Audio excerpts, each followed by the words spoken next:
We trading Tamil channel நண்பர்கள் அனைவருக்கும் வணக்கம். நம்மளுடைய சேனல்ல பாத்தீங்கன்னா ட்ரேடிங் ஸ்ட்ராட்டஜின்னு ஒரு பிளேலிஸ்ட் இருக்கு. இந்த பிளேலிஸ்ட் ஃபுல்லாவே பாத்தீங்கன்னா ட்ரேடிங் சம்பந்தமான அனைத்து வித ஸ்ட்ராட்டஜி வீடியோஸும் அப்லோட் செய்திருக்கும். எக்ஸாம்பிள் பாத்தீங்கன்னா சப்போர்ட் அண்ட் ரெசிஸ்டண்டா இருக்கட்டும், பிவோட் பாயிண்ட்ஸ் ஸ்ட்ராட்டஜியா இருக்கட்டும், அப்புறம் ஓஆர்பி ஸ்ட்ராட்டஜி, நிறைய ஸ்ட்ராட்டஜி வீடியோஸ்லாம் வந்து அப்லோட் செய்திருக்கும். இந்த வீடியோல நீங்க இன்னும் பார்க்கல அப்படின்னா நம்ம சேனல்ல இருக்க இந்த பிளேலிஸ்ட்ல போயிட்டு அனைத்து வீடியோவும் பார்த்துட்டு ஸ்கிப் பண்ணாம முழுசா பாருங்க. ஏதாவது ஒரு வீடியோல ஒரு ஸ்ட்ராட்டஜி மட்டும் சூஸ் பண்ணிக்கங்க. ஓகேங்களா? எக்ஸாம்பிள் பாத்தீங்கன்னா ஓஆர்பி ஸ்ட்ராட்டஜி நீங்க சூஸ் பண்றீங்கன்னா மினிமம் பாத்தீங்கன்னா ஒரு 15 ல இருந்து 30 நாட்கள் வந்து நீங்க பேக் டெஸ்ட் பண்ணி பாருங்க. அதாவது பேப்பர் ட்ரேட்ல எக்ஸிக்யூட் பண்ணி பாருங்க. ஒரு கன்சிஸ்டன்டான ஒரு ப்ராஃபிட் பேப்பர் ட்ரேடிங்ல வர பட்சத்துக்கு நீங்க டைரக்டா ட்ரேடிங்ல எக்ஸிக்யூட் பண்றதுக்கு முன்னாடி உங்களுடைய ஃபினான்ஷியல் அட்வைசர் மற்றும் செபி ரெஜிஸ்டர்ட் இன்வெஸ்ட்மெண்ட் அட்வைசரோட ஆலோசனைப்படி நீங்க இன்வெஸ்ட் பண்றது பெட்டர். ஓகேங்களா? ஓகே, நம்மளோட டெலிகிராம் நேம் பாத்தீங்கன்னா வி ட்ரேடிங் தமிழ். நான் லிங்க் அஃபிஷியல் லிங்க் மட்டும் நான் டிஸ்கிரிப்ஷன்ல தரேன். ஸோ அந்த லிங்க்ல மட்டும் நீங்க கிளிக் பண்ணி நீங்க ஜாயின் பண்ணிக்கங்க. நிறைய ஃபேக் சேனல்லாம் நம்ம பேர்ல இருக்கு, அதனால எதுலையும் ஜாயின் பண்ண வேணாம். So we trading underscore Tamil இதுதான் வந்து நம்மளுடைய ஐடி. அதில் ஜாயின் பண்ணுறதுனால உங்களுக்கு மார்க்கெட் அவர்ஸில் இருக்கிற மார்க்கெட் அப்டேட்ஸ், எக்ஸாம்பிள் பார்த்தீங்கன்னா சப்போர்ட் அண்ட் ரெசிஸ்டன்ட் ஆகட்டும், பிவோட் பாயிண்ட்ஸாக இருக்கட்டும், ட்ரெண்ட் லைன் பிரேக் அவுட் ஆகட்டும், எல்லாமே வந்து மார்க்கெட் அவர்ஸில் ஃப்ரீயாகவே ப்ரொவைட் பண்ணிட்டு இருக்கோம். உங்களுக்கு ஒரு மார்க்கெட் அவர்ஸில் ஒரு கைடன்ஸ் வேணும்னு நினச்சிங்கன்னா நம்ம சேனலை வந்து கண்டிப்பாக ஃபாலோ பண்ணிக்கங்க. ஸோ 4000க்கும் மேற்பட்ட ட்ரேடர்ஸ்க்கு வந்து பயனுள்ளதாகவே நம்ம சேனலில் அமைஞ்சிட்டு இருக்கு. ஓகேங்களா? ஸோ இன்னொரு முக்கியமான விஷயம் என்னன்னு பார்த்தீங்கன்னா, ஒரு பிகினர் லெவல் ட்ரேடராக இருக்கட்டும், ஓவர் ட்ரேட் பண்ணுறவங்களா இருக்கட்டும், அதாவது ஸ்கேல்பிங் பண்ணுற ஒரு இன்ட்ராடே பண்ணுறவங்களுக்கு வந்து ஒரு முக்கியமான ஒரு விஷயம் அப்படின்னு பார்த்தீங்கன்னா ப்ரோக்கரேஜ். ஓகேங்களா? ஸோ ஏன்னா ஒரு 500 to 1000 வந்து ஒரு லாட்டுக்கு எடுக்கிறோம் அப்படின்னா கண்டிப்பாக ஒரு 2 ட்ரேடாவது மினிமம் எடுக்கிற மாதிரி இருக்கும் ஒரு ஸ்கேல்பிங் பண்ணுறவங்களுக்கு. ஸோ அப்போ ப்ரோக்கரேஜ் கம்மியாக இருக்கிறது தான் வந்து நம்ம வந்து சூஸ் பண்ணுவோம். ஓகேங்களா? Demat account. அப்போ நீங்கள் வந்து அலைஸ் ப்ளூ வந்து சூஸ் பண்ணுறதுனால மினிமம் பார்த்தீங்கன்னா ஒரு ட்ரேடுக்கு வந்து 15 ரூபா தான் எடுக்கிறாங்க. இது ரொம்பவே கம்மியான ப்ரோக்கரேஜ்னு சொல்லலாம். ஓகேங்களா?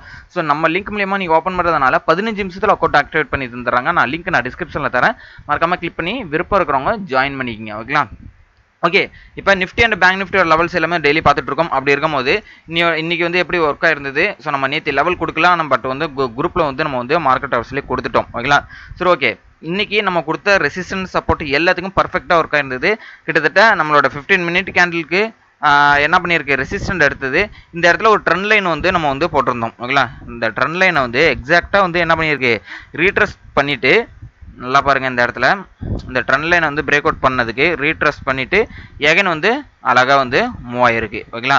ஸோ அப்போ எவ்வளோ பர்ஃபெக்டாக வந்து இந்த ட்ரெண்ட் லைனை வந்து ரீட்ரஸ் பண்ணிட்டு எகைன் வந்து ஒரு புல் பேக் ஆகிருக்குன்றதை நீங்களே பார்க்கலாம். ஸோ நான் குரூப்லேயே அதான் கொடுத்துருந்தேன். ஓகேங்களா? ஓகே, இப்போ இந்த இடத்துல வந்து ரீட்ரஸ் பண்ண வரும்போது நம்ம புட் என்ட்ரி எடுத்திருந்தோம். ஒரு 15 பாயிண்ட்ஸ் வந்து கெயின் பண்ண முடிஞ்சது. பட் 10% தான் வந்து நம்ம வந்து புக் பண்ணுற மாதிரி இருந்தது. ஓகேங்களா? ஸோ நம்ம லைவ்லேயே வந்து சொல்லியிருந்தோம் நிறைய விஷயம். ஓகேங்களா? இப்போ நாளைக்கான சப்போர்ட் அண்ட் ரெசிஸ்டன்ட் என்னென்ன பண்ணுறதையும் பார்ப்போம். நம்மளோட ரெசிஸ்டன்ட் பிரேக் அவுட் பண்ணி இப்போ ரீட்ரஸ் பண்ணியிருக்கு. ஓகேங்களா? 22,623 வந்து ரெசிஸ்டண்ட்டை வந்து பிரேக் அவுட் பண்ணிட்டு ரீட்ரஸ் பண்ணியிருக்கு. இன்கேஸ் நாளைக்கு மேலே புல்பேக் ஆகுது அப்படின்னா கிட்டத்தட்ட 22,700ன்றது உங்களுக்கு வந்து ஃபர்ஸ்ட் ரெசிஸ்டண்டாக இருக்கும். செகண்ட் ரெசிஸ்டன்ட் 22,736ன்றது அடுத்த ரெசிஸ்டண்டாக இருக்கும். ஸோ இன்கேஸ் இதையும் மேலே போகுது அப்படின்னா 22,800 to 22,849ன்றது உங்களுக்கு வந்து அடுத்த ரெசிஸ்டண்டாக இருக்கும். ஓகேங்களா? ஸோ மார்க்கெட் வந்து ஃபர்தராக வந்து அடுத்தடுத்த வந்து ஆல் டைம் ஹைக்கு போயிட்டு இருக்கு. பேங்க் நிஃப்டி ஆகட்டும், நிஃப்டி ஆகட்டும், எல்லாமே ஆல் டைம் ஹைக்கு மேலே போயிட்டு இருக்கு. ஸோ அதனால வந்து ரொம்பவே கேர்ஃபுல்லாக இருக்கணும். ஓகேங்களா? எப்பவுமே ஒரு ஆல் டைம் ஹைக்கு போணுச்சு அப்படின்னா ரிவர்சல் எடுக்கும், அதுக்கப்புறம் திருப்பி சப்போர்ட் எடுத்துட்டு மேலே போகும். இப்போ வந்து ஆல் டைம் ஹை கிட்ட போயிட்டு இருக்கிறதுனால இப்போ என்ன பண்ணுறோம் அப்படின்னா இந்த இடத்துல வந்து பிரேக் அவுட் பண்ணி ரீட்ரஸ் பண்ணியிருக்கு. இன்கேஸ் இதுக்கு மேலே போகுதுன்னா 22,700ன்றதை நம்ம வந்து என்ன பண்ணலாம், அடுத்த ரெசிஸ்டண்ட் ஆகும். 22,736ன்றது அதுக்கு அடுத்த ரெசிஸ்டண்டாகவும் நம்ம வந்து வைக்கலாம். ஓகேங்களா? இப்போ ஆல் டைம் ஹைக்கு மேலே ஆல் டைம் ஹை கிட்ட போகுது. ஓகேங்களா? 22,766ன்றது தான் நம்மளுக்கு வந்து ஆல் டைம் ஹையாக இருக்குது. ஸோ இதுக்கும் மேலே போகுது அப்படின்னா நம்ம வந்து அடுத்தது என்ன பண்ணுவோம், ஃபர்தராக வந்து நம்ம வந்து வெயிட் பண்ணி ஒரு சரியான ஒரு பிரேக் அவுட், அதாவது இந்த ட்ரெண்ட் லைன் இருக்குது பார்த்தீங்களா, இந்த ட்ரெண்ட் லைனை இப்போ நம்ம எக்ஸ்டெண்ட் பண்ணிக்கணும். இது ஒன் டேல வரைஞ்ச ட்ரெண்ட் லைன். ஓகேங்களா? ஒரு சேனல் பட்டன் மாதிரி. ஓகேங்களா? ஸோ இப்போ இந்த இடத்துல போய் போகுது அப்படின்னா இந்த 22,900 வரலையும் போய்விடும். ஓகேங்களா? 22,900 இல்லை 23,000 வரலையும் போகிறதுக்கான கூட வாய்ப்புகள் இருக்குது. இப்போ நான் உங்களுக்கு 1 ஹவரில் நிஃப்டியோட சார்ட்டை வச்சு காமிக்கிறேன். இப்போ இந்த ட்ரெண்ட் லைன் வந்து உங்களுக்கு இந்த சேனல் பட்டனோட ட்ரெண்ட் லைன் காமிக்குதா, எங்கே காமிக்குது பாருங்க, 22,900 வரலையும் காமிக்குதா. ஸோ இப்போ இந்த மேலே போகுது அப்படின்னா ஃபர்ஸ்ட் ரெசிஸ்டன்ஸ் 22,736 30 அப்போ 36ன்றது ரெசிஸ்டன், 22,800 டு 22,850ன்றது அடுத்த ரெசிஸ்டன். ஸோ இதுலேருந்து மேலே போகுதுன்னா 22,900 வரலையும் போகும், 900 950 வரலையும் போகும். ஓகேங்களா. ஸோ ஃபர்தராக வந்து நம்ம வந்து எப்படி மூவ் ஆகுதுன்றதை நம்ம வந்து வாட்ச் பண்ணி தான் பார்க்கணும். ஓகேங்களா. ஓகே, இப்போ வந்து கிளியராக வந்து ஓப்பன் இன்ட்ரெஸ்ட் எப்படி இருக்குது அப்படின்றத பார்ப்போம். இப்போ வந்து 22,650 இருக்கிறதுனால இப்போ 22,600ன்றது நம்மளுக்கு வந்து ஒரு சப்போர்ட் கிரியேட் பண்ணிட்டு இருக்கு இப்போ. ஓகேங்களா. ஸோ மேலே போகுதுன்னா மேலே வந்து 22,600க்கு மேலே வந்து கிளியரான ஒரு ஓப்பன் இன்ட்ரெஸ்ட்டாக இல்லை ஒரு. ஓகேங்களா. புட் ரைடராக இல்லை. அப்போ 22,600ல் வந்து இன்டிசிஷனில் தான் இருக்குது. ஸோ 22,600க்கு மேலே நாளைக்கு வந்து ஓப்பன் ஆகி க்ளோஸ் அண்ட் கிராஸ் ஒரு 10 மணிக்குள்ளே வந்து ட்ரேட் ஆகுது 22,600க்கு மேலே அப்படின்னா ஃபர்தராக வந்து ஒரு ரேலி வரதுக்கான வாய்ப்புகள் இருக்குது. அதனால் கொஞ்சம் வெயிட் பண்ணி நம்ம ட்ரேட் எடுக்கிறது பெட்ரு. ஓகேங்களா. ஓகே, நிஃப்டியோட வியூ இப்படி தான் இருக்குது. ஸோ நாளைக்கு பேங்க் நிஃப்டியோட வியூ என்னவா அப்படின்றத பார்த்துருவோம். ஓகேங்களா. 10 மினிட் டைம் ஃப்ரேமில் மாற்றிப்போம்.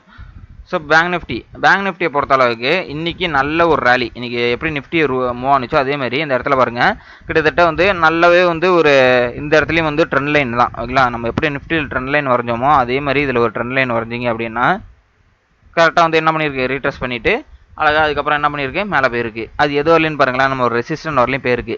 இன்கேஸ் இப்போ நாளைக்கு வந்து நான் 49,300ல் திருப்பி ரீட்ரெஸோ இல்லை 49,200லேயே திருப்பி ரீட்ரெஸ் பண்ணிவிட்டு மேலே போகுது அப்படின்னா இந்த ஆல் டைம் ஹையான இந்த ப்ரீவியஸ் டேயோட ஹையான 49,473க்கு மேலே போயிடுச்சு அப்படின்னா 49,782ன்றது அடுத்த ரெசிஸ்டன்ட் ஆகும்.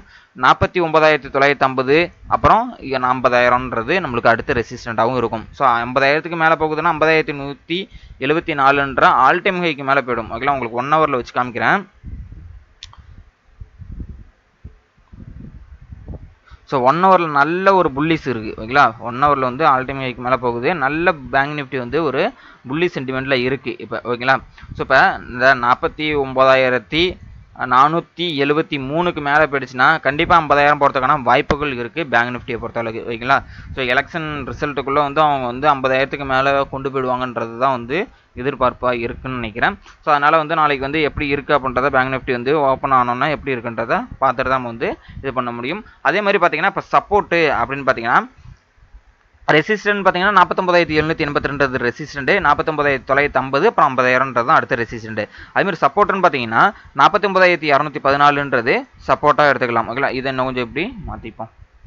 ஓகேங்களா. 49,255ன்றது சப்போர்ட்டு, 49,040ன்றது அடுத்த சப்போர்ட்டு, அதுக்கு கீழே பார்த்தீங்கன்னா 48,780ன்றது அடுத்த சப்போர்ட்டாக இருக்கும். ஓகேங்களா. இதை வந்து பேங்க் நிஃப்டிக்கான சப்போர்ட்டு. ஓப்பன் இன்ட்ரெஸ்ட் எப்படி இருக்குது அப்படின்னு பார்த்தீங்கன்னா கிட்டத்தட்ட வந்து 49,400ல் இருக்கிறனால 49,500ன்றது open interest, 500 point open interest இருக்கும். 49,500ன்றது ஓப்பன் இன்ட்ரெஸ்ட் வந்து ரெசிஸ்டன்ட் கிரியேட் ஆகிட்டு இருக்கு. ஓகேங்களா. ஸோ இப்போ இந்த 49,500ன்றது வந்து நம்மளுக்கு வந்து ஒரு ஓப்பன் இன்ட்ரெஸ்ட் அதிகமாக பில்ட் ஆகிற இடம். அதனால் கொஞ்சம் வெயிட் பண்ணி தான் நம்ம வந்து இந்த 49,500ல் ரீட்ரெஸ்மெண்ட் வந்ததுக்கப்புறம் தான் ஏகனே வந்து ஒரு காலில் போகிறதா இல்லை புட்டில் வந்து ரிவர்சல் எடுக்குதா அப்படின்றத பார்த்துட்டு தான் நம்ம வந்து என்ட்ரி எடுக்கணும். ஓகேங்களா. ஓகே, நாளைக்கு ஃபின்னிஃப்டியோட எக்ஸ்பைரி இருக்கனால ஸோ ஃபின்னிஃப்டி எப்படி ட்ரேட் ஆகும், என்னென்ன சப்போர்ட் அண்ட் ரெசிஸ்டன்ஸ் எல்லாமே பார்த்துருவோம். ஓகேங்களா. இப்போ பேங்க் நிஃப்டியில் எப்படியோ அதே மாதிரி தான். ஓகேங்களா. இன்றைக்கி ஆல் டைம் ஹை வந்து 21,830 பேருக்கு. ஸோ இதுலேருந்து ரேலி மேலே போகுது அப்படின்னா 21,942ன்றது ஒரு ரெசிஸ்டன்ட் ஆகும், 22,000ன்றது அடுத்த ரெசிஸ்டன்ட் ஆகும், 22,085ன்றது அடுத்த ரெசிஸ்டன்ட். மேக்ஸிமம் ரவுண்ட் ஃபிகரான 22,000ன்றதை நாளைக்கு டார்கெட்டாக வைக்கலாம் கால் சைடில். ஓகேங்களா. அதுமாதிரி புட் சைடில் வருது அப்படின்னா 21,750க்கு கீழே வந்ததுன்னா அடுத்த சப்போர்ட்னு பார்த்தீங்கன்னா 21,690ம் 21,600ன்றதும் உங்களுக்கு வந்து சப்போர்ட்டாக அமையும். ஓகேங்களா. இதான் வந்து ஃபின்னிஃப்டிக்கான சப்போர்ட் அண்ட் ரெசிஸ்டன்ட். ஓகேங்களா. ஓப்பன் இன்ட்ரெஸ்ட் எப்படி இருக்குது அப்படின்றதையும் நம்ம பார்த்துருவோம். ஃபின்னிஃப்டிக்கு இப்போ ஃபின்னிஃப்டி பார்த்தீங்கன்னா 21,800ல் வந்து ரெசிஸ்டன்ட் தான் கிரியேட் ஆகிட்டு இருக்கு. இப்போ இந்த இடத்துலேருந்து கீழே வர்றதுக்கு தான் ஓப்பன் இன்ட்ரெஸ்ட் பில்ட் ஆகிருக்கு நிறையவே. ஓகேங்களா. 22,000 மேஜர் ரெசிஸ்டன்ட். ஆனால் 21,800ன்றதே வந்து மார்க்கெட் முடிகிறப்போ பார்த்தீங்கன்னா 21,800ல் வந்து அதிகமான ஒரு கால் ரேட் இருக்காங்க. அப்போ அந்த இடத்துல வந்து ரெசிஸ்டன்ட் தான் கிரியேட் ஆகிட்டு இருக்கு. ஸோ அதே மாதிரி கீழே பார்த்தீங்கன்னா 21,750 வந்து சப்போர்ட் இருக்குது. அப்போ நாளைக்கு ஓப்பன் ஆனோன்னே இந்த 21,800க்கு மேலே ஓப்பன் ஆகுதா இல்லை 21,800க்கு கீழே ஓப்பன் ஆகுதான்றதை பார்த்துட்டு தான் நம்ம வந்து கால் சைடாக புட் சைடான்றதை நம்ம பார்க்க முடியும். ஓகேங்களா. ஓகே, மிட் கேப் நிஃப்டியோட இன்றைக்கி எக்ஸ்பைரி எப்படி இருந்தது, எப்படி இன்றைக்கான சப்போர்ட் அண்ட் ரெசிஸ்டன்ஸ் அப்படி ஒர்க் ஆயிருந்ததுன்னு பார்த்துருவோம். ஃபஸ்ட்டு 15 மினிட் நல்லா பாருங்கள். ஃபஸ்ட்டு 15 மினிட் கேண்டில்லையே நம்மளோட சப்போர்ட் அண்ட் ரெசிஸ்டன்ட்டுக்குள்ளேயே, அதாவது கிட்டத்தட்ட 50 பாயிண்ட்டுக்குள்ளேயே தான் மிட் கேப் நிஃப்டி ட்ரேட் ஆகிருக்கு. பெரிய லெவல்லாம் இன்றைக்கி வந்து எக்ஸ்பிரியில் வந்து பெரிய ப்ராஃபிட்லாம் புக் பண்ணுற மாதிரி ட்ரேடு ஆகலை மிட் கேப் நிஃப்டியை பொறுத்தளவுக்கு. இப்போ 11,000க்கும் 11,043 11,050 இந்த 50 பாயிண்ட் தாங்க, அதிகபட்சம் 50 பாயிண்ட் தான் இங்கே ட்ரேடே ஆகிருக்கு. 11,000லேருந்து 11,050 50 பாயிண்டில் கூட நம்மளுக்கு ஒன்றுமே வந்து நம்மளுக்கு வந்து பாயிண்ட்ஸ் கெயின் பண்ண முடியாது. ஏன்னா ஃபஸ்ட்டு 15 மினிட்லேயே முடிஞ்சு போச்சு ட்ரேடு. அதுக்கப்புறம் பாருங்களேன் இன்சைட்லேயே தான் இருக்குது. அதனால் நாளைக்கு ஒரு ரேலி மிட் கேப் நிஃப்டி கொடுக்கறதுக்கான வாய்ப்புகள் இருக்குது. அதாவது 11,050க்கு மேலே போயிடுச்சு அப்படின்னா 11,100ன்றது அடுத்த ரெசிஸ்டண்ட்டு. 11,100க்கு மேலே போணுச்சுன்னா ஃபர்தர் அப்டேட் எல்லாமே நம்ம வந்து குரூப்பில் கொடுப்போம். 11,050க்கு மேலே போயிடுச்சுனாலே 11,110ன்றது நம்மளுக்கு அடுத்த ரெசிஸ்டன். இன்கேஸ் அதே சப்போர்ட்டு இந்த 11,000க்கு கீழே வருது அப்படின்னா 10,967ன்றது சப்போர்ட்டு, 10,930ன்றது அதுக்கு அடுத்த சப்போர்ட்டாக அமையறதுக்கான வாய்ப்புகள் இருக்குது. ஓகேங்களா. ஒரு ஃபர்தராக வந்து நல்ல ஒரு ஃபால் வரும். ஏன்னா இந்த ட்ரெண்ட் லைனை டச் பண்ணி தான் மிட் கேப் நிஃப்டி போயிட்டு இருக்குது. அப்போ இந்த ட்ரெண்ட் லைன் 11,000க்கு கீழே வந்துருச்சு அப்படின்னா அந்த ட்ரெண்ட் லைனை பிரேக் அவுட் பண்ணிவிடும். அதுக்கப்புறம் ஃபர்தராக வந்து நல்லாவே ஒரு ஃபாலோ ஆகிறதுக்கான மிட் கேப் நிஃப்டி வாய்ப்புகள் இருக்குது. ஓகேங்களா. ஸோ பொறுத்திருந்து பார்ப்போம் நாளைக்கு மார்க்கெட் எப்படி ஓப்பன் ஆகுது என்னன்ட்டு. உங்களுக்கு வந்து வேறு ஏதாவது டவுட் இருந்ததுன்னா கமெண்ட் பாக்ஸில் சொல்லுங்கள். உங்களுக்கு எந்த அளவுக்கு புரிஞ்சிருக்குன்ற உங்களோட ஃபீட்பேக்கும் நம்மளுக்கு சப்மிட் பண்ணுங்கள்.